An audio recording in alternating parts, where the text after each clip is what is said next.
সমাজে আলেমদের সঙ্গে বিভিন্ন ধরনের বৈষম্যের কথা উল্লেখ করে তার অবসান কামনা করেছেন বিশিষ্ট ইসলামী ব্যক্তিত্ব শায়খ আহমদুল্লাহ। রোববার বিকেলে বিভিন্ন বৈষম্যের কথা উল্লেখ করে নিজের ভেরিফাইড ফেসবুক পেজে একটি পোস্ট দিয়েছেন তিনি। পোস্টে তিনি লিখেছেন, কোটা কেন্দ্রিক বৈষম্যের অবসান হলেও আমাদের সমাজে আরও অনেক বৈষম্য বিরাজমান রয়েছে। নতুন বাংলাদেশে সেসব বৈষম্যের অবসান হোক, এই কামনা সবার। দুঃখের বিষয় হলো, কিছু বৈষম্য নিয়ে সমাজে আলাপ আলোচনা হলেও একটি বৈষম্য নিয়ে কেউ কথা বলে না।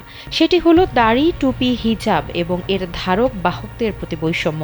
এদেশের মাদ্রাসা শিক্ষার্থী ও আলেমগণের সঙ্গে যুগ যুগ ধরে নানা রকম বৈষম্যমূলক আচরণ চলে আসছে।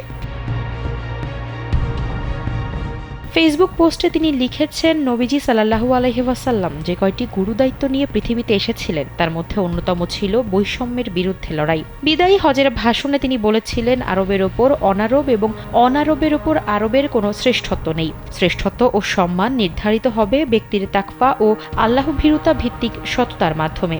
অথচ নবীজির এই শিক্ষার প্রচারক ও ধারক বাহকদের সঙ্গেই বৈষম্য করা হয় সব থেকে বেশি।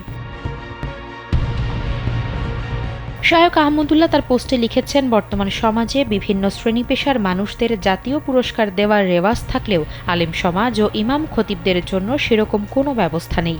অন্যদের ছোটখাটো অবদানও অনেক ফলাও করে প্রচার করা হয়, অথচ আলেম সমাজ ও ধার্মিকদের বড় বড় অবদানগুলোকেও অবজ্ঞার চোখে দেখা হয়। তিনি বলেন, শুধু মাদ্রাসা ব্যাকগ্রাউন্ডে হওয়ার কারণে বিভিন্ন প্রতিষ্ঠানে ভর্তি, চাকরি বা পদোন্নতি বঞ্চিত হওয়া এখন নিয়মে পরিণত হয়েছে। এদেশে কোনো গানের কনসার্ট হলে মিডিয়াগুলো ফলাও করে তার নিউজ প্রচার করে, অথচ কনসার্টের চেয়ে কয়েক গুণ বেশি লোকের উপস্থিতির মাহফিলগুলো মিডিয়ার মনোযোগ থেকে বঞ্চিত থাকে।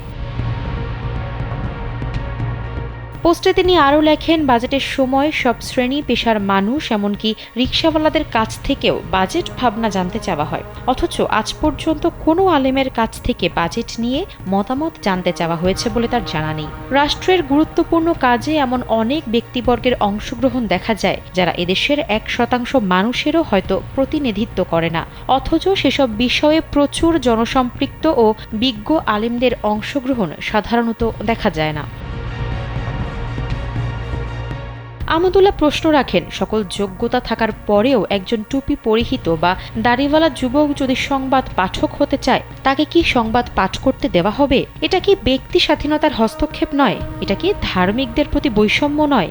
এদেশের শিক্ষা প্রতিষ্ঠান থেকে কর্মস্থল সবখানে দাড়ি, টুপি ও হিজাব পরিহিতরা বৈষম্যের শিকার হন।